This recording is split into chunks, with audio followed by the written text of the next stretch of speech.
He was a talentless loser but became the leader of the greatest team of treasure hunters in the world. Krai just wanted to live a quiet life in the peaceful village he was born in because the thought of becoming a treasure hunter, who raids treasure vaults and fights monsters, was too dangerous for him.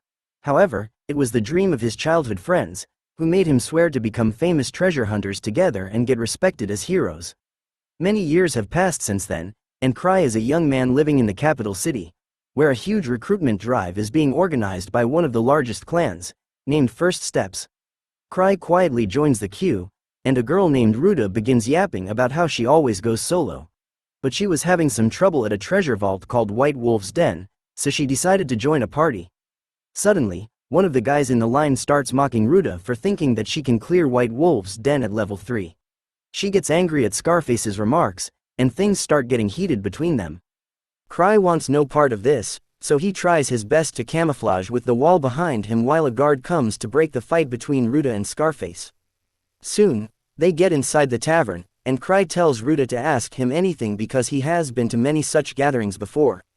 She asks about the most flashy party first, and Krai tells her that it is the best party in this clan, which is led by a blonde playboy named Ark with a level 7 certification. With just 5 of his teammates, he managed to clear a rank 7 treasure vault. Ruda is amazed to hear that and asks him about the empty seat beside Ark's party. Before Krai can tell her anything, Scarface comes there and asks her if she doesn't even know that the seat belongs to the leader of the famous Griever's party, who founded the First Steps clan. Scar tells Ruda that the main reason there are so many people here is because Griever is trying to find a new member for the first time. Suddenly, an angry boy with red head begins shouting at the organizers of the event, asking where the Griever party is because he came here just for them. A girl named Tino comes forth to discipline the boy, and even though the guard from earlier tries to stop her, neither of them is ready to back down. The hunters in the tavern are eager to see a fight, and Krai tells Ruda to come out with him so they don't get caught in the crossfire. Meanwhile, Tino starts warming up when suddenly she senses a familiar presence.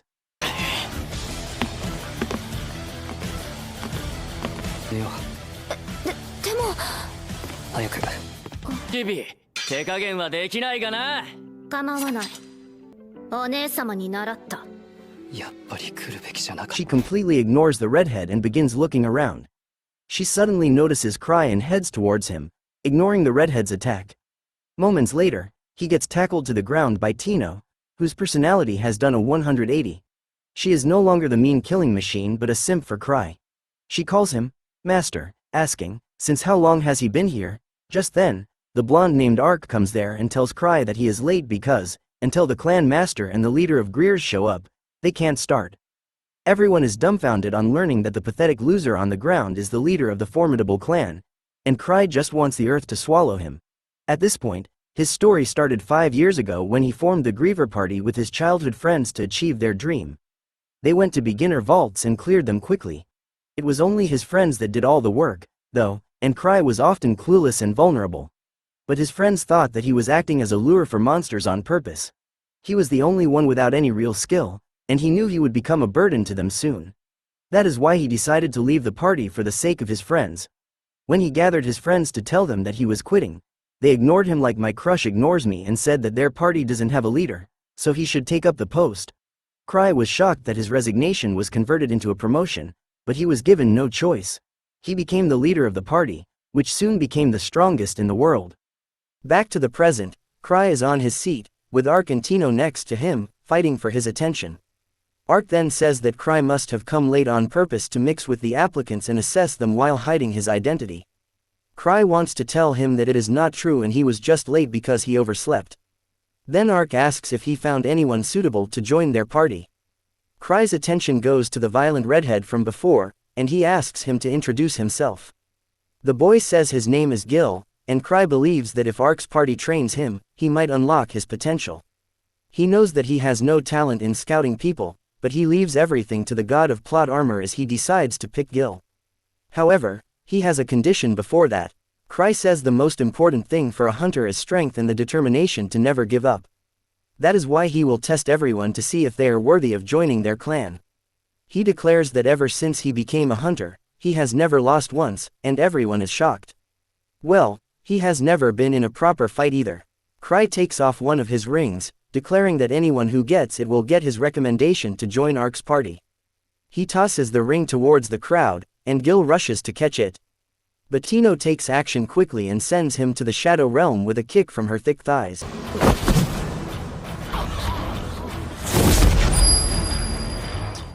The ring flies away from his hands and begins rolling on the ground. All the hunters present in the tavern start chasing it like mad dogs. Krai declares that the ring is also a treasure item, so he will let anyone who captures it have it. He wishes everyone the best of luck and then tells Ruta and Scar that he will see them around.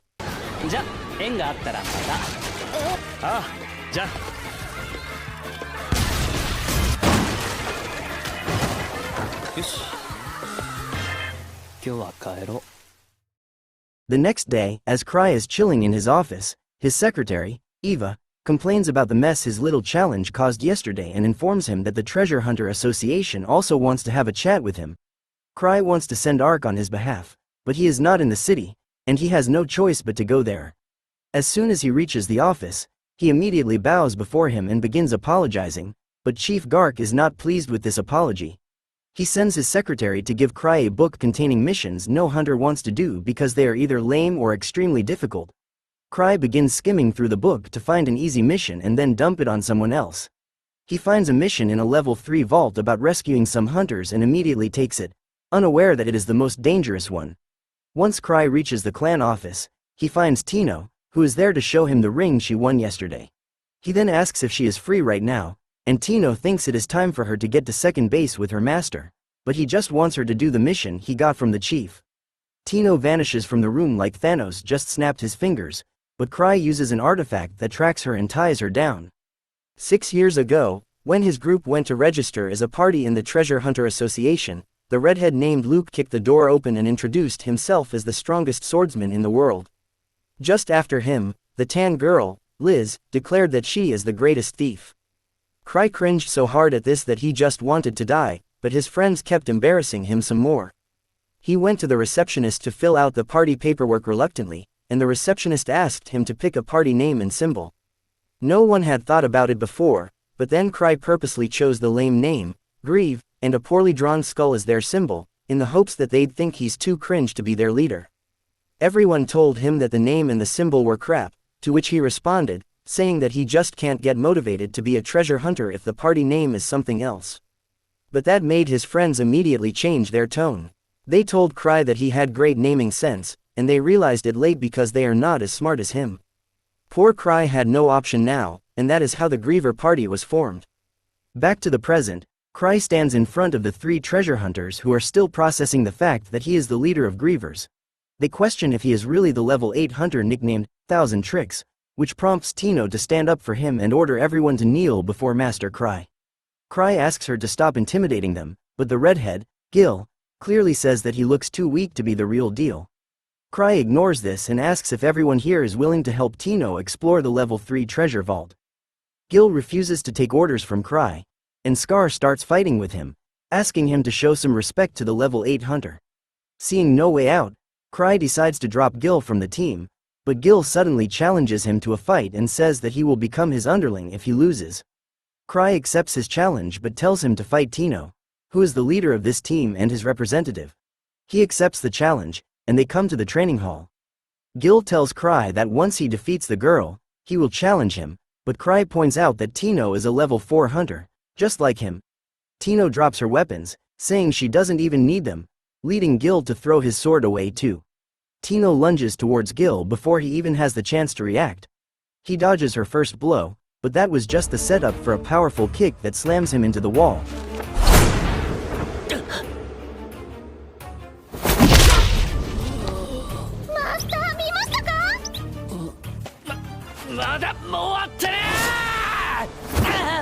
Tino is confident that she won, but Gil gets up and charges at her. Then, Tino knocks him out with a blow to his neck. She immediately turns to Krai for praise and says that she became so strong thanks to him. While she goes to his side to receive some encouraging words, Gil lies on the floor, unable to believe that he lost. He recalls how he was always the strongest kid around, and he dreamed of becoming the strongest swordsman. He became a treasure hunter to achieve this dream but soon became too strong for his party and decided to come here. After that, Krai asks him if he left his old party because of the wide skill difference. The shocked Gil asks how he knows that, and Krai replies that he has been in the same situation, but unlike him, their party stayed strong together. He doesn't say the crucial bit, that it was his friends who didn't abandon him. Suddenly, Krai touches his sword with his feet, and his body is covered in flames. Gil is left dumbfounded because he has not been able to manifest flames of this level yet, but Krai can do this much without even holding the sword. So, he finally accepts that Krai is monstrously strong. After that, Krai reads the details about the mission. They are going to a treasure vault called the White Wolf's Den to rescue some hunters. The monsters they will face there are ghosts of the silver wolves that used to live in the den before they were hunted down. Later, Secretary Eva tells Krai that he shouldn't have sent Tino and the others to the dangerous treasure vault, but he shrugs it off, saying that it is just a level 3 vault. Krai says that the sword is a treasure relic, and it was so easy to use that even Gil can manage it without knowing anything about it. He suddenly becomes a relic otaku, saying that the relics found in treasure vaults are amazing, and he wants to collect all of them. He begins fantasizing about Gil's sword and wonders if he should try to buy it from him. Eva scolds him, saying that he already has too many relics, and he replies that every relic is different, so he can never get bored of them. Suddenly, he remembers that he needs to charge his relics, so he goes to a mage in his guild. While the mage charges the relic, she and her partner tell Krai about the phantom wolf seen near the White Wolf's Den, which wiped out a caravan that had level 3 guards. Also, the monsters in the vault are becoming stronger recently, and even a team of level 5 treasure hunters went missing inside it. Krai is shocked to hear all this, and he immediately pulls out the mission information page. He had not noticed the names and levels of the people he had to rescue when he took the mission, and now that he sees that they are all level 5, he freaks out, thinking that he sent Tino and others to their death. Once he tells the other two, they freak out as well, but think that this is the way Krai trains those who have potential. Krai immediately leaves the room, trying to convince himself that everything will be all right. On the other hand, Tino's party is near the treasure vault, and the atmosphere has started to become creepy. Even though she already knew that Krai had given her a very difficult mission, she comforts the others by saying that she has faith. Krai put this party together for some planned reason only he knows. They are suddenly attacked by a powerful wolf monster wearing armor and carrying a weapon. Tino is terrified because she never thought that the monsters here would be of such a high level, but she decides to fight to fulfill the mission her master has given her. Back at Krai's office, he feels guilty about sending Tino and others to danger, so he decides to help them out himself. He pulls a book from his bookshelf to reveal a secret room where all his relics are kept. Eventually, his eyes go to the small vault with a rather special relic. When he comes out of the room with everything, Eva almost mistakes him for a thief.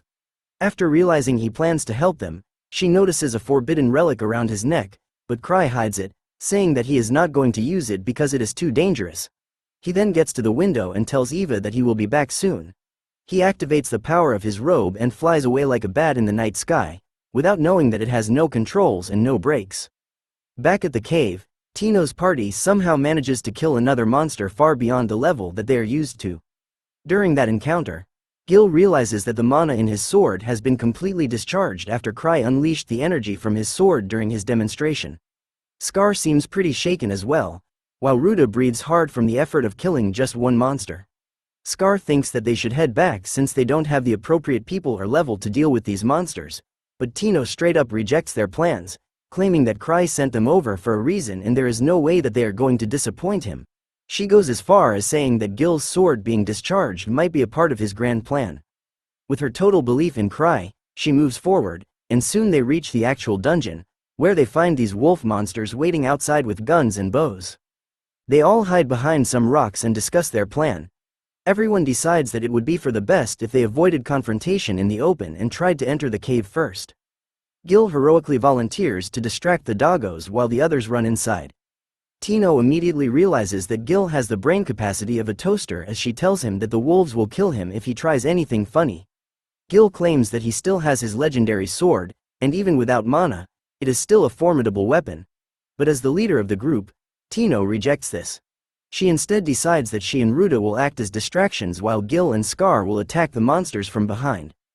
By pushing past their limits, they end up doing pretty well, and they even manage to take down the 4 wolf monsters. They all seem pretty surprised to see that they are able to beat such strong opponents. Suddenly, some more monsters emerge from the cave, and the party immediately jumps into action. Tino holds back and observes her temporary team, quickly noting that even though they are a small party, they are pretty strong in their own classes, despite their evident flaws. While this was all happening, this stupid simp starts fawning over Krai again, thinking that he must have thought about all this beforehand and sent them to this dungeon specifically so that they can gain more confidence while fighting against the monster. He remembers the time when he talked his own teammates down because he felt that they weren't good enough and couldn't keep up with him. Because of that, he left the team, but he never even thought about how they felt during the whole encounter, as they were trying their best to keep up with him while he was struggling against the beast. Scar regains his footing and pushes the monster away, giving Gil the opportunity to land a massive slash to its chest, killing it immediately. He finally realizes how amazing it could feel to fight in a party where your teammates are strong and moves ahead to the next area. Before walking through the next set of caves, Tino stops them, claiming that she can feel the presence of someone nearby. Scar asks whether it could be the people who were lost in the cave, but Tino thinks that Krai must have arranged for them to fight against a boss monster before they can retrieve the injured party members. She claims that they can't grow if they only take on the safest tasks. This ends up resonating with Scar, who claims that she might be right, since after becoming a level 4 adventurer, he never felt the need to actually go to higher level dungeons because he lost his drive and ambition. Tino replies that Krai must have seen through him immediately, and that's why he put him in this party, so that he can face his fears and grow. She turns around to the rest of the team, telling them that they all were chosen for a reason, as Krai is a god and an elaborate mastermind who calculates everything, and he isn't just randomly sending them to life-threatening missions. Back outside, Krai is freaking out. He starts going as fast as possible, not realizing that he doesn't have any brakes. Because of that, he ends up becoming a pinball as he enters the dungeon, while Tino and her party are finally face to face with the giant boss monster. Scar thinks that the boss is way too big for them, and soon the monster tries to hit them with his axe. They all manage to dodge the hit as they run around. Tino realizes that the monster is incredibly powerful, and they need a plan to have any chance at defeating it. She notices that the boss is not wearing a helmet, and she thinks that they should aim for its head. She tells Gil to block the next attack, while she will try to go in for the killing blow, and Gil agrees to the plan without any hesitation. They all get ready to engage once again. As the monster steps forward, Gil manages to block its attack with his sword, while Scar attacks it from behind, only to get slapped in the face. Tino quickly rushes towards the beast, dodging the hits while the monster tries attacking Scar again and breaks his sword. The monster would have killed Scar if not for Tino, who jumps up on its axe and starts running towards its face. She takes the leap of faith, but unfortunately, the beast is much quicker and ends up slashing her across her legs while she stabs him in the back of the neck. As she has watched too much Attack on Titan, the plan works out for them, and the monster disappears while she drops to the ground and takes out a health potion to heal her wound. Gil and Scar both are relieved that they are alive as they walk towards Tino, who gives Scar her sword, claiming that she can survive without it for a bit. Suddenly, she senses something and dodges a spear heading towards her from the darkness. They are all incredibly shocked at this, since the boss is already dead, but soon 4 more boss monsters emerge from the darkness, carrying several different weapons. This time, even Tino feels like Krai went a little overboard, as one boss was enough, but she's not going to let him down. She gets up once again and plans to quickly enter the nearby narrow cave where the beasts won't be able to chase them, but one of the monsters immediately covers the entrance, blocking their escape. Scar and Gil both speak up, telling the girls that they will act as bait while they quickly escape through the caves. Ruta tries to argue, but Scar tells her not to worry, as everyone dies one day, and it's better that some of them survive today. Tino, on the other hand, is not willing to sacrifice anyone as she wonders what Krai would have done in this situation. Suddenly, she remembers that she has the magical ring that he gave her. She tells them to back her up, so all 3 of them quickly attack the monster in quick succession, one after the other, while Tino uses the ring, which can shoot a bullet at the enemy, and charges it before blasting the monster's eyes with it.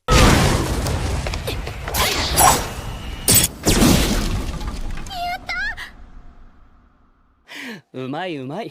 マスターのご指導の賜物です。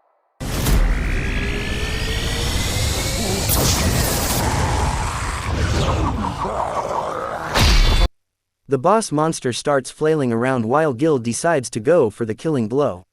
Unfortunately, He ends up getting smacked away, and by the time Tino tries to help him, all the monsters are already on top of them.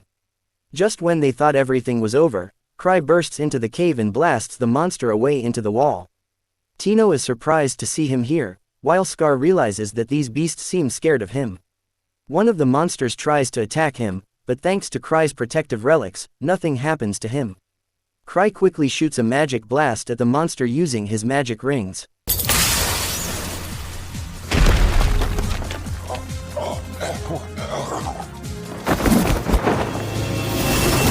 残念だったわ。17個あるんだよ。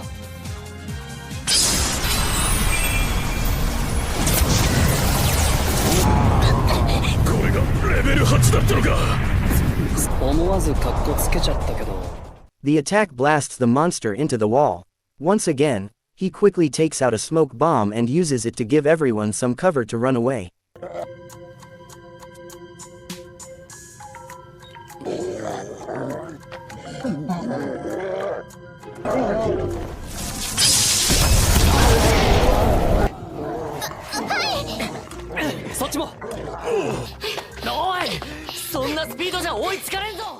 Thanks to that, they all manage to escape. Krai then quickly heals Tino's legs, after which he tells them all to follow him. Even though he himself is scared about not knowing what lies ahead in their adventure, he keeps walking with his head down because he has absolutely no idea where he is and wishes that someone would take the lead and actually escort them instead. But all the party members have total belief in him, as they expect him to know everything. After some aimless wandering, Gil finally asks Krai whether they are heading for the exit. Krai stays quiet, but Tino speaks up, claiming that he definitely has some other plans, as she already knows the entire layout of the caves and they are heading in a totally different direction. Krai cries on the inside, wondering whether Tino is mad at him for sending them here and is intentionally not helping, but he decides to keep walking. Suddenly, all the remaining party members freeze as they ask Krai how he knew they needed to come here. Tino excitedly claims that Krai knows everything, and they all run ahead into the cave, where they find the injured party that got lost in the vault. Krai is surprised to see them here because he definitely ran into them accidentally. The leader of the injured party, named Rod, thanks them for the help, but Tino tells him to thank Krai, as he led them here. Krai immediately claims that it was just a coincidence, but obviously, his party members think that he is just being humble. Ruta gives them the meds she had, but it is not enough, and they are still too weak since they haven't eaten anything in a while. Thankfully, Krai remembers that he is carrying an infinite chocolate bag relic and hands everyone some chocolates. Scar starts talking to Rod, claiming that he never expected a level 5 party to have trouble in this cave, and even Gil claims that the wolf monsters were definitely strong but not strong enough to eradicate a fully stacked level 5 party. Rod seems surprised by that and claims that they didn't get on by the wolves, as they never really saw them around. It turns out that a total Sigma phantom monster appeared in front of them, all alone, and mogged them completely. He claims that the phantom must be a special monster because it was strong enough to control even the wolf bosses, adding that he thinks the phantom might be even stronger than the Sword Saint himself. This takes everyone aback, as everyone in the imperial capital knows that the Sword Saint is the strongest swordsman alive right now. Krai simply munches down on his Snickers as he knows that the Sword Saint is none other than his childhood friend Luke, but he doubts that this phantom is anywhere near as strong as rumored, as Luke would have made sure to kill the monster long ago. Still, he thinks it must be stronger than what he can handle and wishes that he waited for the pretty boy Ark to handle this mission. Everyone inside the cave immediately turns towards Krai for further guidance, while he simply turns away in shame, as he has no idea what to do. Finally, he decides to trick them to get some more time and tells Tino that she is the leader of this party and it is her job to lead them. Tino isn't too confident about it, but Krai claims that this would be good training and gaslights her into becoming the leader. Tino is very happy to hear that Krai trusts her so much and promises that she will not disappoint him. They start walking through the labyrinth of caves and soon find the exit of the cave visible in the distance. However, that gives them even more anxiety as they get worried about the phantom showing up. But Rod tells Tino that he will act as a shield for them so they can escape safely. Tino shoots down the idea, claiming that they are all returning safely since Krai is with them. Suddenly, they start hearing the howls of the wolf bosses coming towards them, which immediately puts them all on edge. Tino feels something incredibly strong coming in their direction, and even Krai can feel the presence. So, he quickly shields her while thinking about all the relics that he has, including the relic that gives him extra lives. He currently has 5 extra lives, which means on the 6th hit, he is as good as dead. Finally, the deadly phantom becomes visible, walking towards them with his sword out. This scares the crap out of everyone, but to make matters worse, a second figure appears behind the phantom, which is simply too much even for the brave Tino. She starts trembling and hides behind Krai, begging him to save them. 一回死ぬけど不意で落ち着いてるよ僕。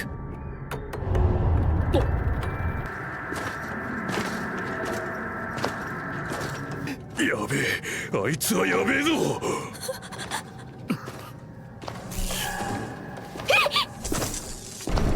バカ、そんな。マスターないです。ごめんなさい。Krai, however, stops being worried as he recognizes the second figure and wonders what she is doing here. Without even a single word, the mysterious person kicks the phantom with such a strong kick that it gets embedded into the walls of the cave. The masked woman walks up to Krai, asking whether everything is okay, and removes her mask to show that she is none other than the lowly Liz, now all grown up. The young members wonder in awe how a human can be this strong, but this pisses Liz off as she wonders how they can be monster hunters without even knowing who the Grievers are. She tells Krai that she came all the way to the city to meet him, but when she arrived at the mansion, she heard that he was out in the cave to help the party out. She then tells him to back off as she needs to talk with her student and immediately moves over to Tino, who was hiding behind Krai. Liz starts talking to the poor girl, claiming that she can't believe that Tino is so useless that she can't even survive this stupid cave alone and had to ask Krai for help. Gil thinks that this is too much and tries to stop her, but gets such a strong back kick that he gets blasted into the wall. Liz then continues to berate Tino until she completely breaks down on the floor. But Liz has no plans of stopping, and Krai is too much of a wuss to intervene until Tino gets on all fours and apologizes to Liz for her failures. He thinks that this is too much and finally intervenes, telling Liz that Tino did an excellent job during the quest, which is all thanks to her excellent training. Liz immediately changes her entire persona as she becomes a sweet girl who asks whether she has done a good job or not. Suddenly, they realize that the phantom has re-emerged from the wall, and behind him is a giant wolf boss with a huge minigun in his hand. This pisses Liz off as she puts her mask back on. As the wolf starts shooting at them, she moves so fast that time kind of slows down, and she catches all the bullets with ease.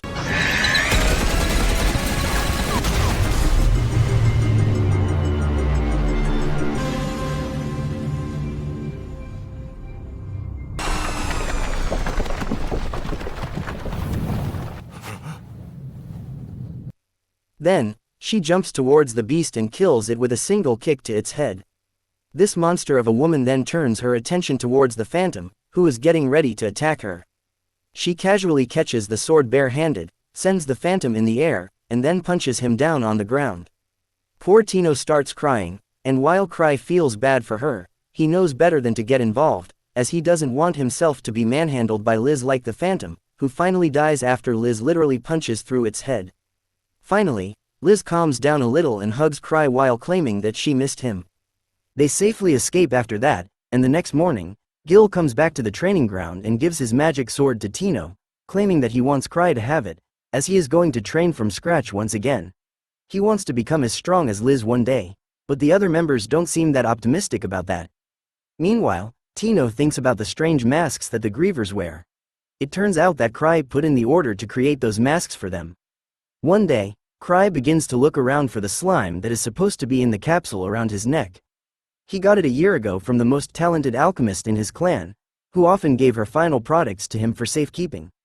They were mostly dangerous items, and she had told him that if he became careless with the slime and released it, it could destroy the entire capital city. Which is why it is very alarming that he cannot find it. Krai knows that if he thinks any more about it, his 2 remaining brain cells will overheat and explode. So, he convinces himself that the slime was never in the capsule and that he has been worried over a whole lot of nothing. He then goes to the clan building, where his secretary, Eva, tells him that the Treasure Hunter Association wants a report on the White Wolf's den. Krai tells her to send Tino with a report because she was the team leader. Eva informs him that Tino is training with Liz right now, and he immediately pities the poor girl. He then abruptly asks Eva if something noteworthy has happened in the capital. She tells him that nothing has happened, but she will start investigating. He tells her that there is no need. He decides to pay Tino a visit and leaves everything else to Eva, who begins thinking about how Krai has been correct whenever he has made a prediction. She believes that since he is worried about the capital, something serious and terrible is going to happen soon. In the meantime, Krai reaches the training hall and finds a lot of grumpy hunters gathered outside the gates. A level 6 hunter named Sven tells Krai to get Liz under control because he is the only one who can tame a beast like her. Everyone else needs to practice as well, but Sven is more worried about Tino dying if the training continues. Krai passes his remark off as a joke, but as the gate to the training hall is opened, he finds Tino lying on the ground while Liz menacingly stands in front of her, badly insulting her and demanding she get up. When she doesn't get up, the violence-crazed Liz decides to end her with a powerful kick. Luckily, Krai stops her before she can attack, and Liz stares at him creepily, asking if he is really stopping her. He affirms with a smile on his face and says that Tino has reached her limits, so she should let her rest for today. She quickly returns to her cheerful self and tells Krai that she will let Tino rest since she can't fight anymore. But then, suddenly, Tino grabs her leg. She uses all her strength to get up because she wants to look cool in front of Krai and tells Liz that she can fight more. Liz is ecstatic to hear this, and as the two girls get ready for round 2, Krai leaves the training hall because he knows that he will die if he stays here. Outside, Sven thinks that this was Krai's grand plan to motivate Tino to become harder, and Krai lets him believe whatever he wants. After that, they sit down for tea, and Sven tells him that apparently the case with the White Wolf's Den is still not resolved, and some phantoms are still attacking the people on the northern road. He asks Krai what they should do, and obviously, he has no idea. Krai hopes that Ark was here right now because he is better than him at everything. Suddenly, he gets an idea and decides to push the case to Sven and his team. He sends them to the Hunter Association to meet Gar and tells Sven to think of it as training. Krai happily leaves, impressed with his quick problem solving, but one of Sven's subordinates is not impressed with him.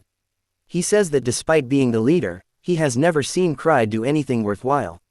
Sven tells him that he should not judge Krai so easily because that guy is a true monster.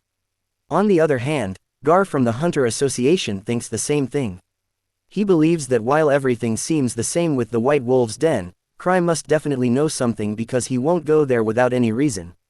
Far away from them, in an underground lab, an old wizard is also thinking about Krai's involvement in the recent case. He is a member of a secret organization called the Akashic Tower that is trying to research ways to create treasure vaults artificially by manipulating the energy flowing within the earth. The old wizard is the mastermind behind the plan, and he was behind the mutation of phantoms in the White Wolf's Den as well. However, he never imagined that a high-level hunter like Krai would enter the treasure vault and find out about their plan.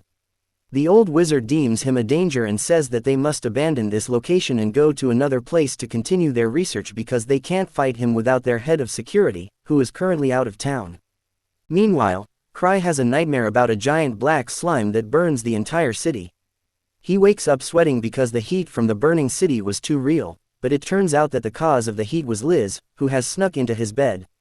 This is nothing new for Krai, and he doesn't even get a rise out of Liz because he has been there and done that. She asks him if he is free today because she is taking a break from work and training, and they should use this chance to go on a playdate. Krai decides to agree to whatever plan she has because it is better than working.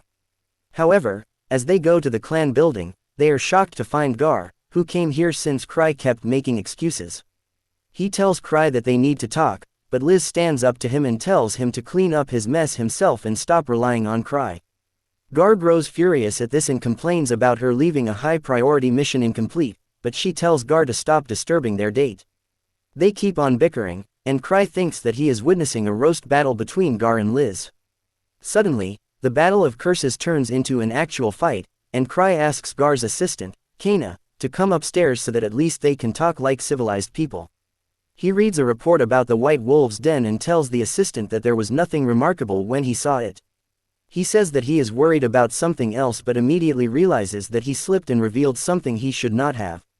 The assistant asks him to elaborate, and he acts shady and mysterious as he says that he can't say anything right now, but his clan will cooperate with the association. He asks her to talk to Ark about this matter from now on because he can help her. Downstairs, Liz and Gar are still at it, and the reception is pretty much destroyed.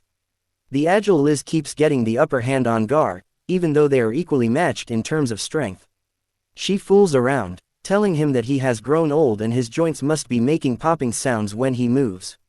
This much enrages him, and he uses his full power, but Liz easily dodges his attacks and keeps him under pressure. まだやってるし。探索者協会のゼブルディア支部長だが、元はレベル。戦機の二つ名は未だ登場。はい、そこまで。Just then, Krai comes down and asks both of them to stop. While Gar is in no mood to back down, Liz immediately rushes to Krai's side and clings to him, saying that they should resume their date now. Everyone goes their separate ways, and Krai and Liz go out on their playdate. He asks her about the level 8 treasure vault she was exploring, and she tells him that it was really fun and the monsters there are the best. However, she got bored after a while and returned to see him. His thoughts venture to the missing slime again, and he wonders if it will really put the city in danger. Liz asks him why he is looking so down, and he asks her what she would do if the country gets destroyed. Without missing a beat, she says that she will run away to a tropical island and enjoy a long vacation. Krai is taken aback at her positive and carefree attitude and thinks that he should learn something from her. Suddenly, Liz gives him her bag and goes to subdue a random man on the street. Krai panics as he asks her what she is doing, and she says that this guy was stalking them. Krai tells her that she is being paranoid and asks her to let the guy go. The man freaks out a bit as he sees Krai and then runs away, which makes Liz think that this was all part of his plan. She says that his acting was too great and then asks him why he let the guy go. She wants to know what their next move is, but Krai doesn't even know what she is talking about. The next day, Krai and Liz go to the most dangerous part of the city, and she still thinks that this is a date. Krai tells her that it is not a date and that he is here on business. According to information he received from Eva, a lot of people have been missing from the slums, and though it is not something that would concern him otherwise, he is worried that the missing slime might be involved in it somehow. As a bonus, there is also a new ice cream shop nearby, and Krai plans to check it out after doing the bare minimum for his mission. He tells Liz that they should check out the ice cream store first, and she is really happy. But the owner of the ice cream shop is not. He is the same guy whom Liz caught last time, but Krai let him go. He fears that Krai really let him get away on purpose, and now he is here to capture him. He doesn't even understand how he could learn that this ice cream shop was just a front for one of the research bases of the Akashic Tower. He plans to close the shop immediately, but then the door suddenly opens, and a redhead named Sophia comes in. The man sees some hope for himself now because Sophia is actually in charge of all the defense-related issues in their organization. Outside their gate, Liz gets impatient and tries to blow the door away, but Krai stops her, saying that maybe the shop doesn't open today. She reluctantly obeys him, and they go back to their clan, much to the fake shopkeeper's relief. Back in his office, Krai asks Liz if she knows when the alchemist Citri will return from the level 8 treasure vault. Liz says that she may take some time, and Krai only hopes that she returns before her slime destroys the entire city. Just then, Eva comes to the office and tells him that the Hunter Association has formed a team to investigate the White Wolf's den. It seems they are going all out this time, sending even a relic expert to see if they can find anything new. Krai thinks that it seems to be a big deal, but that doesn't bother him because he is not going there anyway. On the other hand, the shopkeeper reaches the headquarters of the Akashic Tower and tells everyone that Krai found him. He is terrified because Krai saw through their perfect disguise and then didn't even take any actions against them. He shivers, saying that he can't even guess what is going on inside Krai's mind, and others also feel clueless in this situation. They turn to Sophia for suggestions, and she tells them that they should fight against Krai and his clan head-on. Everyone is shocked, but she assures them that they have a chance to win, even though their enemy is at level 8. She is confident that the security system she has built can win against Krai's clan, and the old mage gives her the permission to do as she wants because they can't back away from this fight forever. The next day, the building of the First Steps clan is packed to the brim with adventurers. As Tino enters the building, she is shocked to see so many people and asks a guy, "What the hell is going on?" He tells her that they have gathered here to investigate the White Wolf's den. Tino thinks this is a bit of overkill. However, the man tells her that Krai was planning to send Ark there first, and Tino is even more shocked. Sending a level 7 hunter like Ark to a level 3 treasure vault means that the matter is more serious than anyone can anticipate.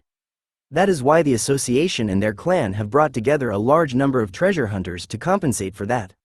Soon, Krai and Eva also come there, and Krai asks if all these people have gathered for some sort of party. Eva tells him that they are going to investigate the White Wolf's den. She explains that since Krai requested Ark to take care of the job, she assembled a force that could serve as his substitute. That comes as a shock to Krai, mentioned Ark because he is the typical Mr. Perfect who does everything perfectly. He thinks that deploying so many people will cost him a ton, so he suggests that they reduce the number by half. The hunters freak out on hearing that because they think they are going to die now. Eva calms everyone and says that Krai must have something important to tell them, which he obviously does not. He tries telling them that the difficulty of the mission won't be as high as they think, but they refuse to believe him. Krai turns to Eva and asks about the rewards for the hunters and learns that Chief Guard has issued additional funds to make sure everyone is paid well. With the money issue resolved, Krai tells the hunters to do as they please, and they are glad that they can all go to the vault together. Just then, Liz arrives there, calling them a bunch of sissies who are too weak and don't even have the guts to overcome challenges to become strong. She jumps up to Krai's place, telling him that she will take this mission and she just needs Tino to come with her. Krai immediately refuses to entertain her request because he doesn't want to endanger Tino's life and doesn't want the morale of the other people to go down. He says that everyone here will go on the mission, and then Eva tells him to take command of the group. Krai is taken aback to hear this, but everyone else is relieved, thinking that their safety is guaranteed since the clan master is coming with them. Krai realizes that he can't simply say that he is not going to come with them, so he says that he will be joining them later. Until then, Sven, who is already at the White Wolf's den, will take command. Before everyone leaves, Krai tells one guy to beware of slime monsters in the odd case they are present in the vault. The team of treasure hunters goes to the treasure vault, unaware that it is the base of the Akashic Tower, who think that Krai has sent the treasure hunters to deal with them. While they are torn between how to react, Sophia says that this is their chance to attack the hunters when they are still not ready. She says that her defense system has been designed to fight against the most powerful hunters, and only the Griever party combined can beat it. However, only Krai, Liz, and the alchemist Citri are near the capital right now, and she already has plans on how to beat Krai and Liz. Citri is the only one she doesn't have a foolproof strategy against, but it seems that Sophia has some personal score to settle with her, and she declares that she will crush her personally.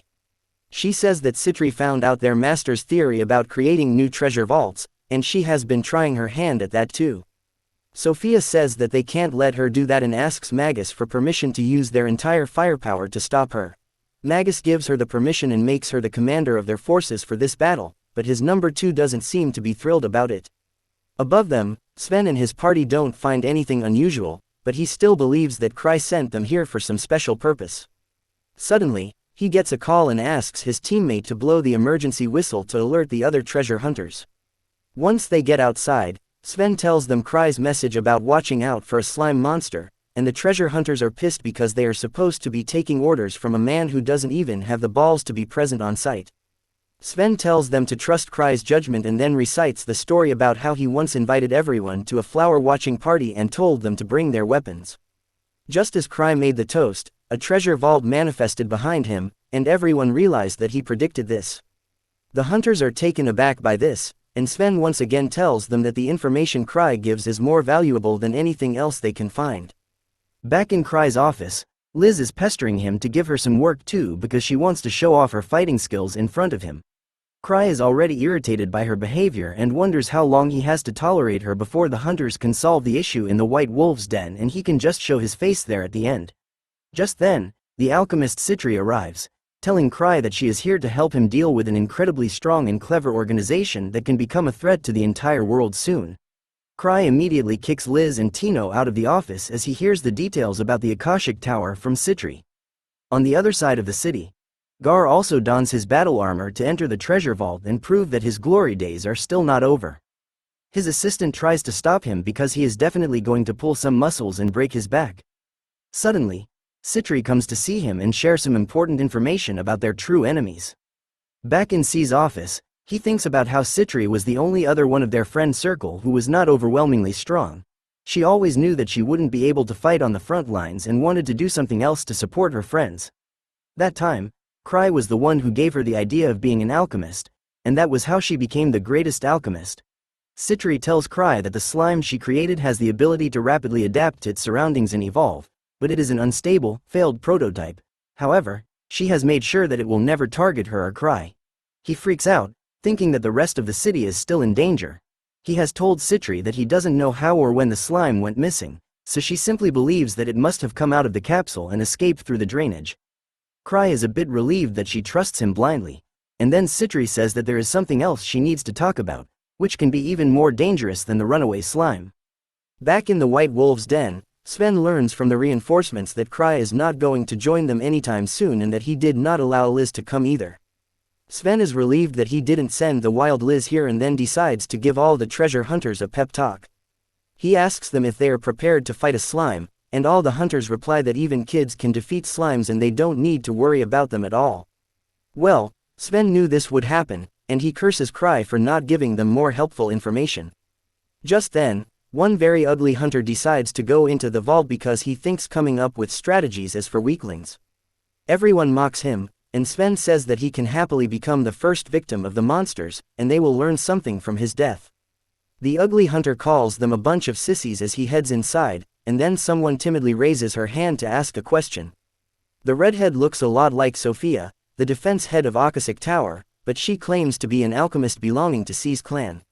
She says that she worked together with Citri on researching slimes and then takes out a vial of medicine, saying that it can kill any slime, no matter how powerful it is. After that, Sven pumps up the treasure hunters, telling them to aim for glory but return home alive. The investigation begins, and as the day ends, they find nothing but the wolf phantoms that are slightly stronger than normal. Sven wonders if Krai was wrong this time but thinks that it will be a good thing if that is true. Just then, the ugly hunter comes over and says that if he here was not afraid of slimes, the mission would have already been over by now. He goes to the forest to water a tree and curses Krai for giving orders but not having the balls to come to the site of action. Suddenly, he hears a strange sound and goes to check it out. He is shocked to find two men and a huge chained wolf beast. The men belong to the Akashic Tower, and they are here to put steroid nut inside the wolf so that it can become super strong and take down as many hunters as it can, just according to Sophia's plan. Ago realizes something is wrong when he sees the giant injection and rushes ahead to beat the two guys. He knocks out one guy, but the other shoots fireballs at him. He blocks them too before slapping him and then picks up the tall guy to thrash him first and ask questions later. The tall guy asks if he was sent by Krai, but Ago says that this is all him. While he is pummeling this guy, his partner injects the power-boosting serum into the wolf, who suddenly starts melting on the outside but becomes even more dangerous because of it.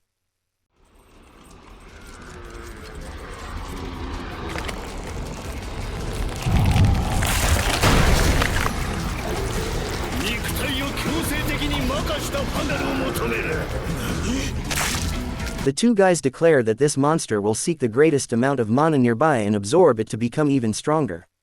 The monster instantly sucks the mana out of the two wizards, and the ugly hunter Ogo blows the warning whistle to alert everyone. Sven tells everyone to get ready to fight as soon as he hears the whistle, and they gather outside the forest, armed and ready.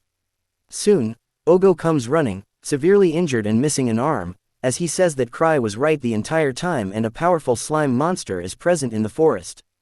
Just then, the wolf phantom, who has turned into a slime because of the melting serum, comes there, and Sven shoots an arrow at it, aiming to destroy its legs before anything else.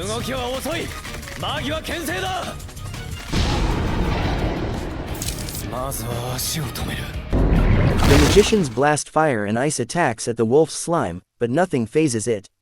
Meanwhile, Sven and the healer go to check up on Ago, who tells them that he saw two mysterious bastards injecting the wolf phantom with something and turning it into a slime.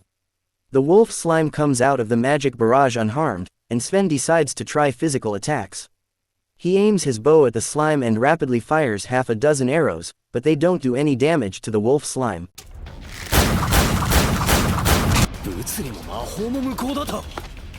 Sven is shocked to see that neither magical nor physical attacks work on the slime, but he still tells the hunters that they will fight for as long as they can. The slime wolf starts attacking them, and Sven tells them to keep their distance and evade the attacks because the monster is quite slow. He then runs to Sophia and asks for the anti-slime chemical she had.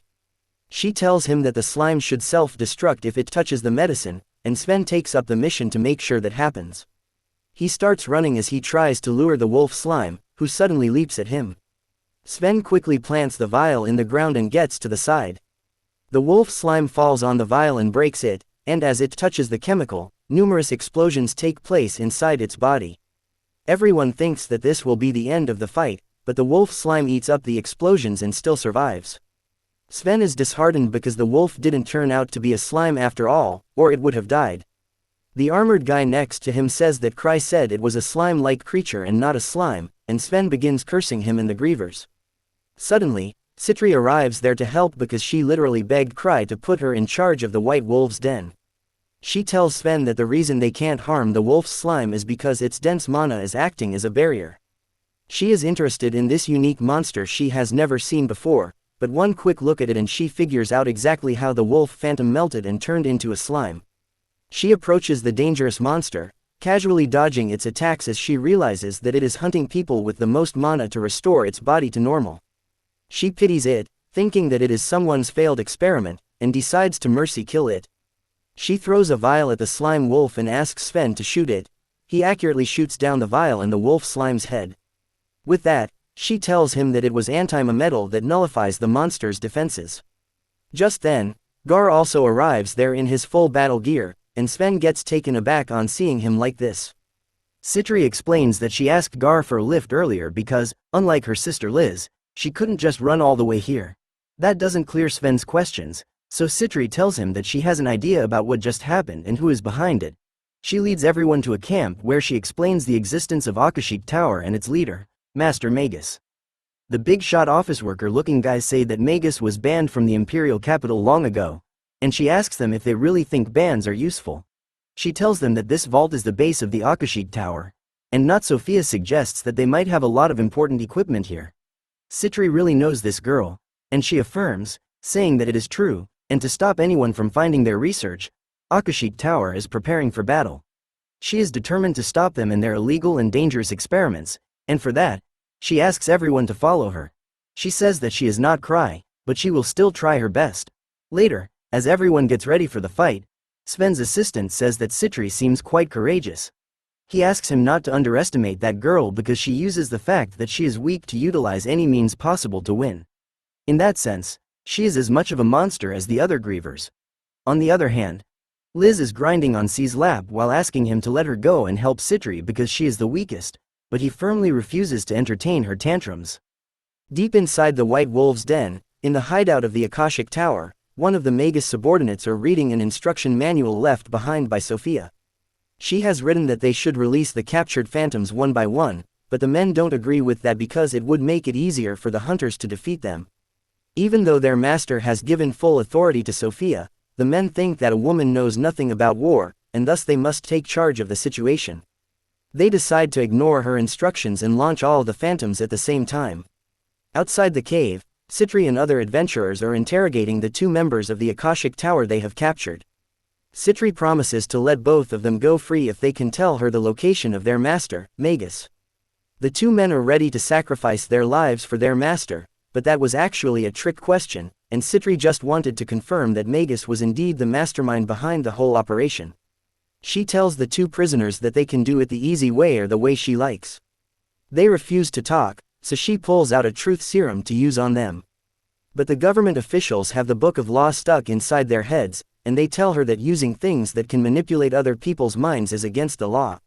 Citri just asks them if they care more about the law than catching Magus, and even Guard takes her side, telling the officials to let her do her job.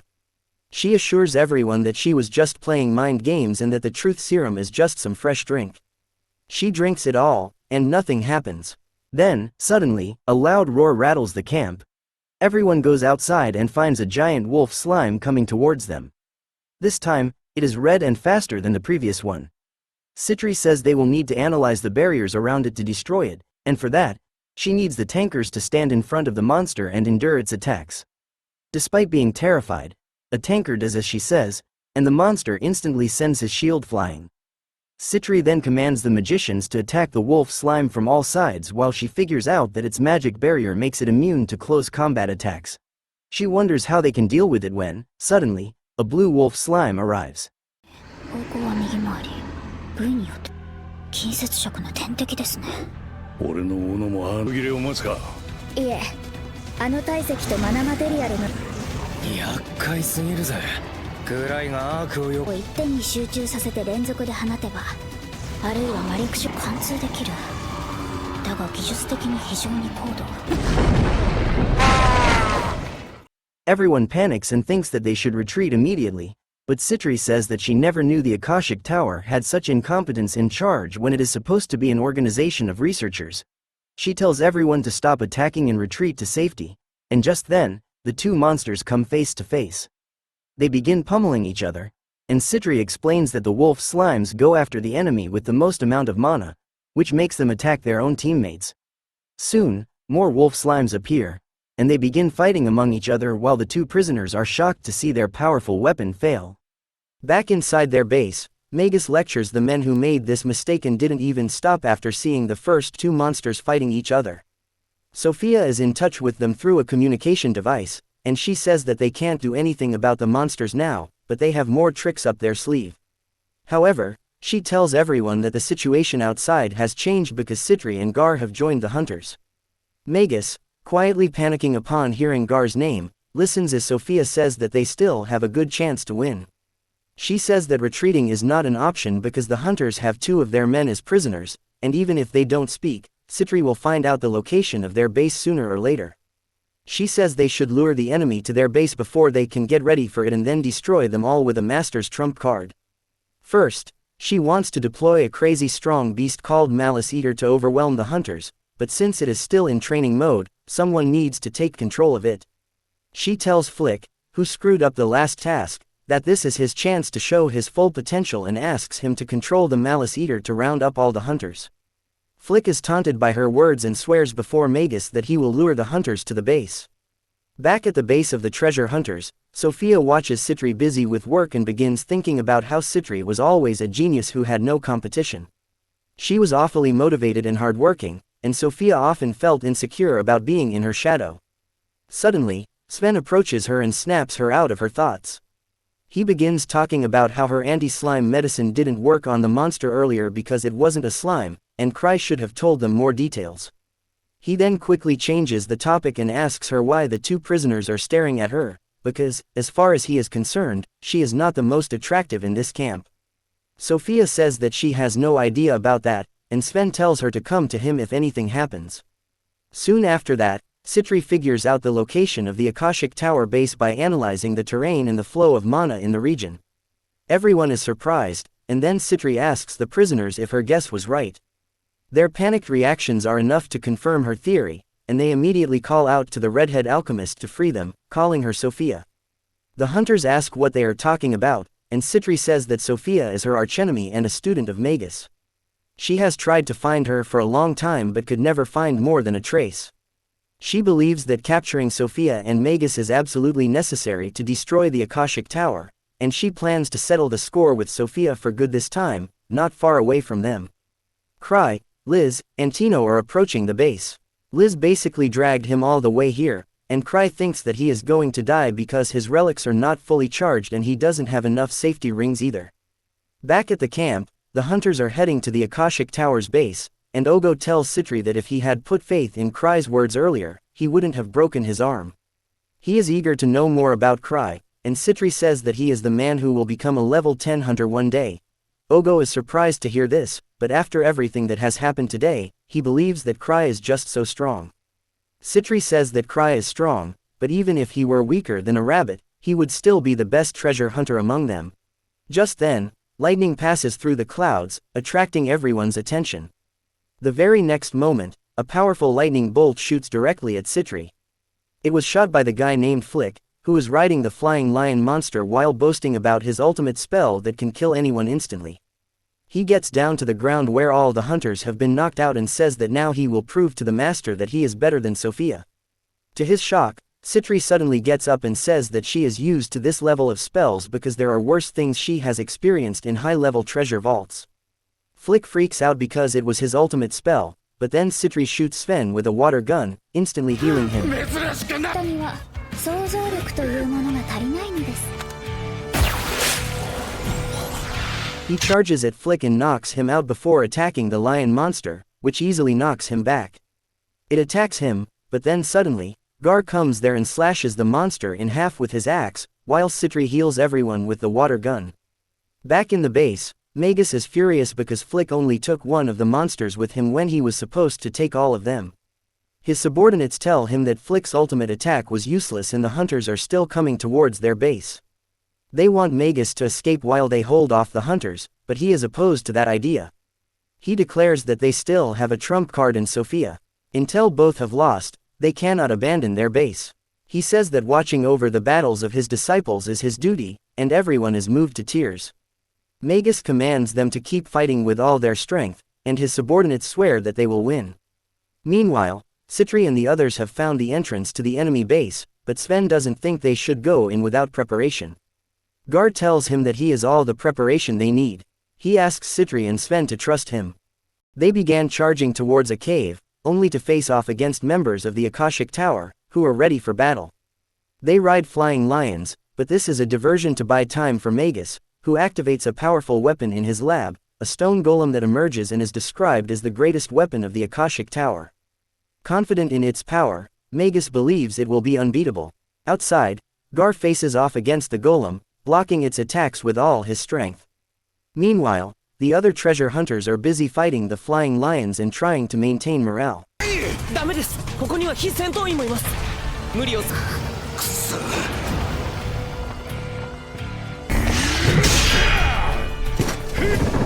Sven, injured by a lion monster, encourages his team not to give up. Just as things look ugly, Liz arrives, using her super speed to bring down one of the lion's monster and boosting everyone's spirits. She then takes on the golem, but finds it more difficult than anticipated. Gar tries to help by attacking the golem with his ice axe, but the golem evades his strikes. Liz continues her assault, but the golem fights back with a cannon hidden in its hand, wounding her. Undeterred, Liz continues to push the golem back, and Gar joins in. However, the golem manages to fly off, escaping further damage.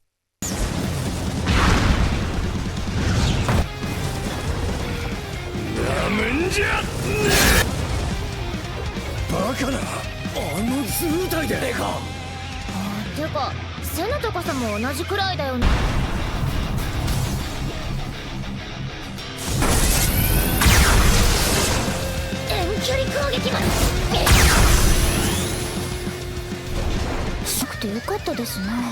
お姉ちゃんは広範囲に攻撃に頑丈です。速度優先のお姉ちゃんの攻撃では壊せない。持久戦に持ち込むしか。ふざけんな、絶対。い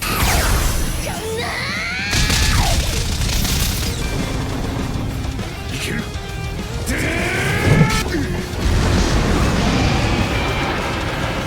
作ってやがる。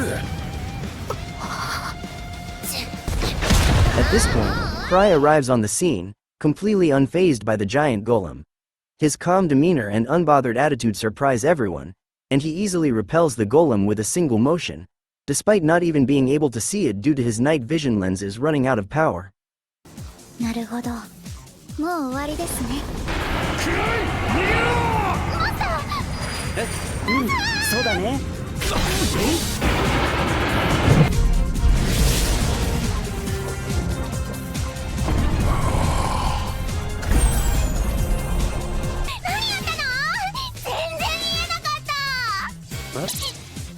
ごめん、暗くてちょっとよく見えなかったんだけど。The treasure hunters believe the fight is over, but Magus's forces are not done yet. The treasure hunters raid the Akashic Tower's base, confiscating anything of value. Krai receives a report from Citri, who thanks him for sending Liz to aid them at the right time, but she reveals the fight isn't over and plans to destroy the Akashic Tower herself. Meanwhile, two escaped prisoners from the Akashic Tower meet with Magus, telling him that a redhead alchemist, likely Sophia, has infiltrated their ranks. However, Magus is too shaken by the defeat to act decisively and decides to flee the Empire, ordering his men to call Sophia back. Krai, who has been meeting with Gar and a government official, is asked to provide information about the Akashic Tower, but he admits he doesn't know much and suggests speaking with Citri instead. The official, visibly nervous at Citri's name, reveals that she was demoted 3 years ago after being falsely accused of a massive jailbreak. Back at the Akashic Tower base, Magus's disciples capture a woman they believe to be Sophia. She insists she is not her, and when a flying lion appears, Magus realizes that the woman is telling the truth. Just then, the real Sophia arrives, and it's revealed that the woman they had captured is not Sophia disguised as Citri, and shock everyone. She explains that while she once respected Magus's research, she can no longer support his actions. Citri tells him that Krai had set up everything to test their research, and while she didn't betray him, she can no longer stand by Magus's dangerous path. Citri then explains that the research would be destroyed, and she plans to keep it going. The fake Sophia's identity is revealed to be a cover, and she assures Magus that the blame will fall entirely on him. She also reveals a secret weapon, a Citri slime, which absorbs magic and protected her from Magus's fire attack. As the slime devours the lion, Magus panics, realizing its potential to consume everything in its path. His disciples attempt to help him escape, but as he tries to flee, he is stopped by a massive, muscular figure, an experimental chimera created by Citri using escaped prisoners. Magus realizes that Citri is ruthless and more dangerous than he ever anticipated. Citri then finishes off Magus and his disciples, erases their memories, and reports to Krai that the mission has been completed. She assures him that she will be more cautious with the materials in the future, though Krai doesn't fully understand her cryptic comments. Afterward, Krai and Citri meet with Gar and a government representative, where Krai requests the confiscated items, including the Akashic golem and a mysterious object, ending the conflict with a sense of finality. The government officials are shocked, and even though they understand why Krai is asking for the golem, they ask him why he wants the malice eaters. Krai has very sharp ears, and he still hears eaters as water. He tells the government officials that he obviously wants to drink it, and everyone begins worrying about his mental health. In the end, the officials agree to give him the malice eaters, but not the golem. Citri thanks Krai for negotiating on her behalf. She goes to retrieve the fearsome flying lions, and in the meantime, Gar approaches Krai with worrying news. He tells him about a party of treasure hunters called Crashing Lightning that have recently arrived in the capital. They are led by a famous level 7 hunter named Arnold Hale, but Krai doesn't know anything about him. Gar just laughs at him and says that Arnold is said to have killed a dragon. He pats Krai on the back, telling him not to stir any trouble with Arnold, but even his light pat was enough to destroy one of C's safe rings. The old man leaves with that, and then Krai notices a poster for the grand relic auction that is going to happen soon. He really wants to take part in it because it has the best and rarest relics, but he doesn't have that much money in the bank right now. He wonders if he should borrow some money from Citri again, even though he hasn't returned what he borrowed the last time. A receptionist approaches him. She introduces herself as Chloe, Gar's niece, and remarks that her uncle seems to be in a good mood just now. Krai tells her that they were talking about a new guy named Almond Oil. Citri arrives just then, and they head out, passing the new guy Arnold and his party on the way. Once they reach the clan, Citri reveals a cute baby malice eater whom she has taught not to harm her or Krai. The baby jumps on Krai to play with him, but even the playful touches from it are enough to activate C's safe rings. Luckily, Citri takes it away before it can go through them all and then decides to name the puppy. Krai is not worried about that misunderstanding anymore because he needs to charge his relics. He learns that his friend Lucia, who is the mage of their party, can't return home because they are facing a strong boss monster in the dungeon. Speaking of that, Citri gives him a special relic that can save one spell for emergencies. He already has one, but Citri asks him to keep this and maybe wear it on the ring finger of his left hand. After that, she gives him a massage that she enjoys more than him. When Krai tells her about his relics being out of mana, she asks him to leave everything to her. She gathers all the treasure hunters and tells them that they have a special training in magic cultivation techniques today, one that Krai devised. She tells them that it is going to be hard training, but those who complete it will become mages on the same level as Lucia. Everyone is shocked to hear this, but since Citri said Krai came up with this method, they believe him. Suddenly, two elves named Lapis and Chris rise up to challenge the new methods. Chris looks down on Krai, telling him to greet her sister properly because she is much better than him in everything. Lapis asks her to behave, but even she doesn't hold a very high opinion of Krai. He knows that elves are long-lived and have exceptional talents when it comes to magic, so they look down on everyone who is not a great mage. Lapis asks Citri if she is sure that this training can make anyone into a mage like Lucia, whom even the elves respect. Citri doubles down, saying that Lucia became so strong because of similar training. Suddenly, a mage named Marietta, who is from Sven's party, volunteers to go first, even though she is nervous about the training. However, it turns out to be a bit disappointing because she just has to charge Krai's relics, which is surprisingly hard because the ring doesn't seem to get fully charged no matter how much mana Marietta pours into it. Citri tells her to keep going, and after straining a lot, she finally manages to fully charge the ring. Citri then tells her that there is more where that came from and makes her charge the magic rings one by one. Eventually, Marietta passes out from exhaustion, and Citri tells everyone that most people's mana capacity reaches a limit in their teens, and they can't grow beyond that. However, if they can exhaust all the mana in their body, there is a chance to increase the upper limit of their mana by a small percentage. The hunters complain that this method is not practical because it takes a long time for them to recharge their mana, even for elves. But Citri has the solution for that. She takes out a special medicine and pours a few drops into Marietta's mouth, making her wake up with a jolt and then pass out from the horrible taste of the medicine. Citri tells everyone that Marietta's mana capacity has increased with this, and it has been recharged as well. She says that this is how Lucia became so strong, explaining that she was not born with overwhelming power, and she worked hard and drank this medicine a lot to reach where she is now. Everyone is shocked to learn this, even Krai, who never knew that Lucia had to go through this. After charging his relics, Citri begins to taunt the elves, asking if they cannot do what Lucia did despite being a race that is proud of their magic. The two elves take up the challenge, and Citri calls her Chimera, with a bag containing all of C's relics. Chris begins charging them one by one, and the other mages from the clan also get to work so that they can become stronger. After that, Krai and Citri go to Liz's place. Liz shamelessly comes out of the bath because she forgot her towel outside. Citri closes Krai's eyes so that he doesn't see her sister naked before her, and after a bit of tussling, Krai tells Liz that he was planning to throw a party to celebrate her and Citri's safe return. Liz wants to hug Krai for that, but Citri manages to hold her back. Then Krai tells Tino that she is also going to come with them. They go to a restaurant to eat and drink, and Liz and Citri keep arguing with each other all the time. Citri challenges her sister to a drinking game and spikes her drink while she is not looking. However, Krai decides to switch their jugs, and Citri has to drink the spiked drink. She gets hammered really quickly because of that and begins lashing out at Krai for considering her nothing more than a walking purse. She asks him if he even remembers how much money he owes her and then says that he can always pay it back with his body. Before she can make a move on him, Liz pounces on her and pins her to the ground.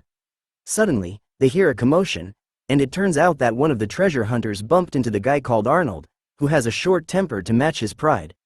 His lackeys tell everyone to treat him with respect because he is a dragon slayer and a level 7 treasure hunter, and both Liz and Citri are curious about him now. Arnold is on his high horse and tells the innkeeper to bring him some booze and girls.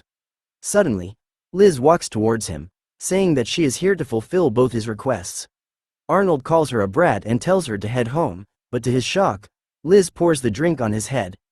Everyone is horrified at this, and then suddenly, the furious Liz smashes the jug on his head and stomps on it, calling him weak and undeserving of being a rank 7.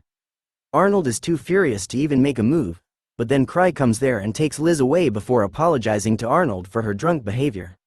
The next day, Krai asks Eva to set up a meeting with Arnold and asks Guard to act as a mediator, talking about Arnold and the lightning dragon. Krai suddenly says that the dragon would definitely taste heavenly if grilled properly. Eva is shocked to hear that because the entire body of a dragon can be used as a precious ingredient, and no one in their right mind would eat it. Krai tells her that Citri once cooked a dragon steak for him, and it was really nice. He keeps rambling about how good lightning dragons must taste and then tells Eva not to take him seriously because he is just craving meat. On the other hand, Arnold's lackeys are upset about the treatment they received at the bar, but he can tell that Liz was really strong. He doesn't want to let the matter slide so easily, so he takes his crew to the guild. The receptionist there asks them if they are here to file a complaint, because she heard that they got beaten badly at the bar. One of his men tells her that they are not here to file a complaint, but to learn the name of the person who attacked their boss. Just then, Gar comes in and tells Arnold that the girl he is looking for is called Liz, and her nickname is Stifled Shadow, because of how fast and silent her movements are. Arnold asks him who the hell he is, and Gar introduces himself. He says that he knew Arnold's party would come to the city soon, and he had already warned Liz's guardian, but apparently, he forgot. This makes the lackeys even more furious that someone forgot about their boss. Then, Gar tells them that they must have seen Krai at the bar. He tells them that, despite his easygoing attitude, Krai is actually a level 8 treasure hunter called 1000 Tricks. The lackeys are terrified to hear this, but Gar assures them that Krai doesn't tolerate bullying. So, as long as they promise not to be naughty, he will keep Liz under control. He then says that Krai has actually sent a message for them and takes a small slip out of his pocket. It reads that the lightning dragon must be really delicious, and Arnold should bring him some. Gar leaves with that, but now Arnold is furious. He takes the message as an insult and a challenge and tells his men to get ready for a fight. Meanwhile, in his office, Krai tells Eva that the debt he owes Citri has reached 10 digits, and she freaks out on hearing that. Krai waits for her to calm down and then says that Citri has suggested 2 solutions. The first solution is to throw her in jail, which would erase the debt, but Krai obviously can't do that. The second solution is for him to take her as a bride because then it would be a case of family expense, and there would not be a debt. Krai jokes that maybe marriage is his only way to erase his debt but then tells Eva not to be angry because he will pay everything back. She tells him that if he just doesn't rack up more debt, he can pay Citri with the income he gets from his party. But that is going to be hard since the grand auction is coming soon. At the same time, Arnold's lackeys are trying to find information about Krai, but all anyone can tell them is that he has the ability to see the future and doesn't even go on missions anymore because they are too boring. They return to their base and tell this to Arnold, who says that these rumors are made up because people didn't know the truth.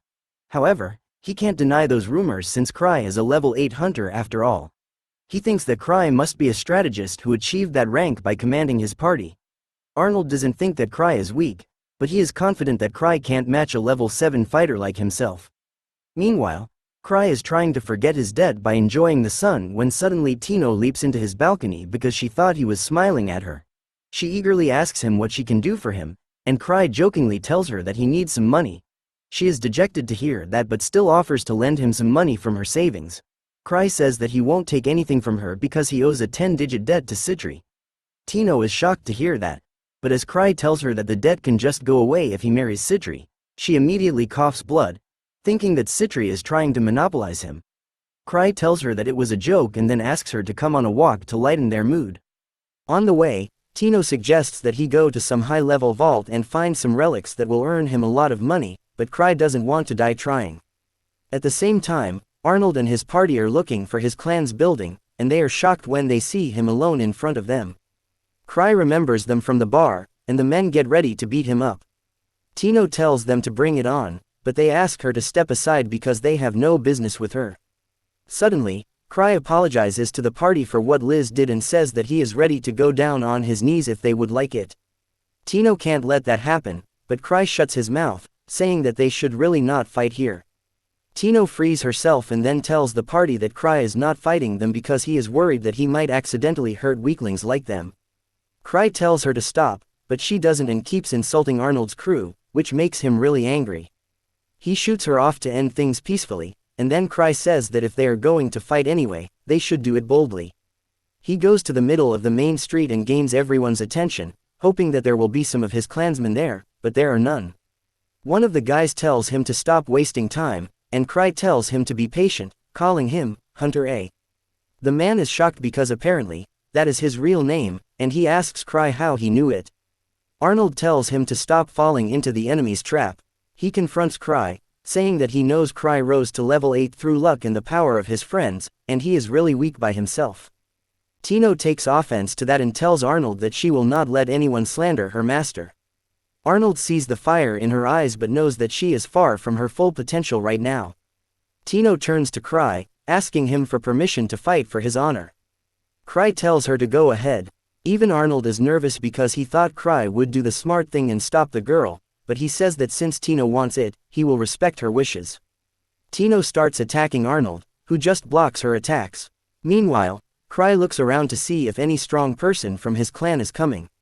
Tino tells him to look at her, and Krai begins cheering for her, saying that she will surely win if she puts in some effort. This makes Arnold furious, and he slams Tino to the ground, asking Krai who the hell does he think he is. Krai tells him that he is no one special, but he won't let anyone harm his people. He takes out the unique relic that Lucia gave him and decides to use it to subdue Arnold.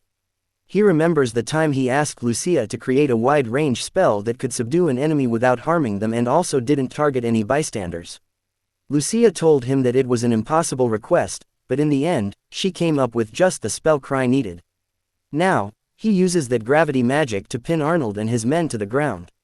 Arnold asks if he is the mage, but Krai says that it is not important what he is. He frees Tino from the effect of his spell and then tells Arnold that if he wants to fight him again, he must follow the proper procedures, since he is challenging a clan master. He tells him to defeat the 3 strongest parties in his clan before he challenges him again, and those parties are led by powerhouses like Ark and Sven. Arnold curses Krai, and Krai and Tino leave. After that, Krai takes Tino out for some desserts, and she feels bad for not being able to meet his expectations. He tells her not to mind it, but she asks him to tell her the location of evolved with precious relics so that she can retrieve them for him and pay off some of his debt. But he doesn't know what to tell her. Meanwhile, Liz was seen practicing against a replica of the Citri golem. She complained that the replica wasn't strong enough. Citri then said that Arnold attacked Krai and plans to take revenge. Meanwhile, Chloe was seen talking to Krai. She asked about what had happened with Arnold earlier. Krai said he didn't know why Arnold was angry with him. Chloe then asked about the incident 3 years ago when he failed the entrance exam while fighting against Luke. She asked if there was something lacking in him. Krai only said that he should be grateful for his current position. Chloe should have already known the answer to that. Later in the afternoon, Chloe was still thinking about what Krai had said and found some truth in it. She became more determined to carry out her mission. Back at Arnold's place, he was still upset and constantly provoked by Krai. Meanwhile, his subordinate reported that he had met with everyone under Krai's leadership. He explained his intentions and goals, but when Sven and the other clans heard this, they were uninterested and said that they were willing to be deceived by Krai. One of Arnold's subordinates mentioned an upcoming magic artifact auction, and Arnold was told that he must attend. Hearing this, Arnold momentarily forgot his desire for revenge against Krai. Meanwhile, Krai and Tino were at an appraisal place for relics found in a dungeon. An appraiser was examining a relic that Tino had found. Krai noticed a pile of relics that would be auctioned off soon and became interested in inspecting them, while Tino chatted with the shopkeeper. While examining the items, Krai found a sacred relic in the form of a mask that could change his appearance. Although Krai already had a similar mask, it was destroyed by Liz. He intended to buy it immediately, but the shopkeeper had not yet set a price. Later, in the garden, Tino asked about the money he owed, but Krai's thoughts were focused on the relic mask he had just held. Tino mentioned that Citri had spent a lot of money on research, particularly making healing potions for the mages to restore their mana after Krai had depleted their relic mana. Krai thought hard about how to get money to buy the relic, but asking Liz for help wasn't the right choice, and asking Citri would only increase his debt. At that moment, he met Ark, who was accompanying a noblewoman named Eclair. Ark introduced Krai and Tino to Eclair. Upon seeing Krai's appearance, Eclair didn't expect someone so weak to be a leader. She judged Krai as rude and lacking manners. Krai responded with a smile, which made Eclair feel awkward. Happy to see Ark, Krai immediately said it was the right time to meet him. Without further ado, Krai asked to borrow money, but Ark, knowing Krai's plans, refused to lend him a single coin. However, Krai insisted that it was for a sacred relic he truly wanted. The news quickly spread that Krai was willing to take on debt to get the great relic at the upcoming auction. The next day, Citri, hearing about this, decided to help Krai obtain the item he wanted. She accompanied Krai to negotiate with the owner of the relic, Arnold. Krai explained that the mask was dangerous and suggested that Arnold should let it go. However, Arnold, not wanting to be deceived again, asked why Krai was so intent on getting the mask. Krai remained silent, making Arnold think that the mask was indeed dangerous and that Krai had come directly to buy it. Arnold, not wanting to suffer from the mask's effects, offered it to Krai for 10 million guild. He thought it would be better to sell it now for a price Krai couldn't refuse, rather than keep it.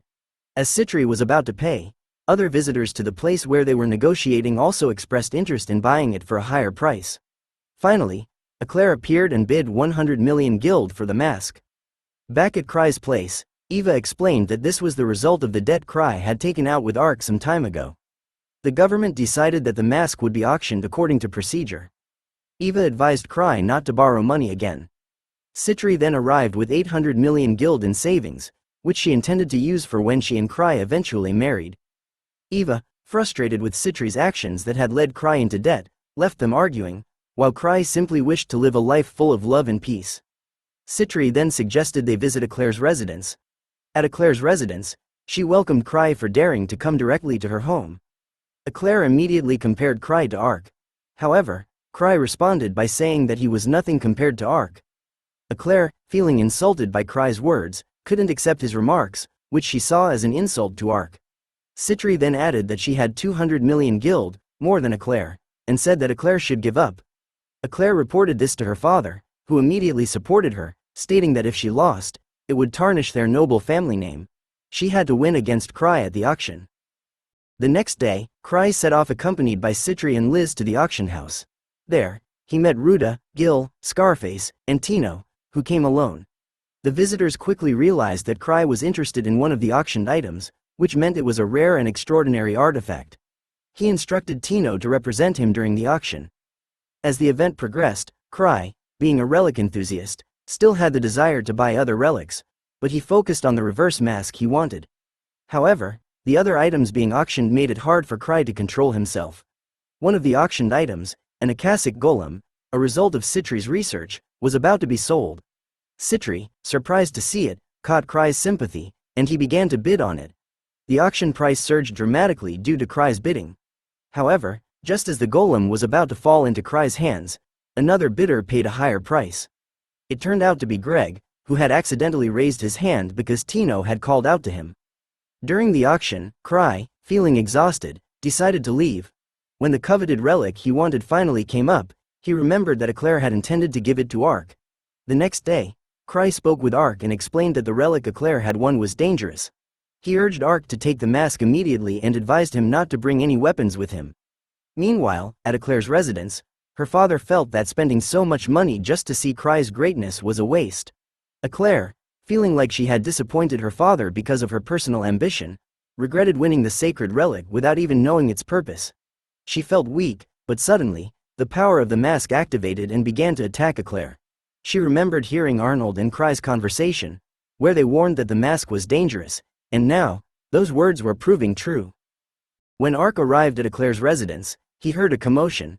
Ark and his group rushed toward the sound and found Eclair, who was under the mask's influence. Ark tried to approach her and persuade her to remove the mask. However, when Eclair saw the sword Ark was carrying, Ark remembered Krai's warning not to bring weapons when meeting Eclair. Seeing the sword, Eclair immediately went into a rage. Ark quickly ordered his group to target the mask without harming Eclair.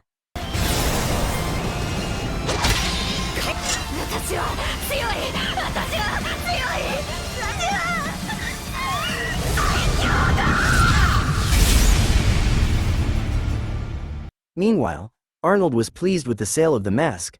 He made a huge profit. However, his arrival was met by Liz and Citri, who offered him a poison antidote priced at 110 million guild. Back at Krai's place, Krai apologized to Ark for what had happened at Eclair's residence, knowing that Ark must have been scolded. Eclair also apologized for her behavior and thanked Krai for sending Ark to save her. When Krai received the mask, he eagerly put it on, hoping it would meet his expectations. However, the mask fell off by itself, deeming Krai too weak. Liz and Citri then arrived, and they all celebrated together. The first season of Krai's Adventure anime concluded. Don't forget to subscribe to this channel for more improvement.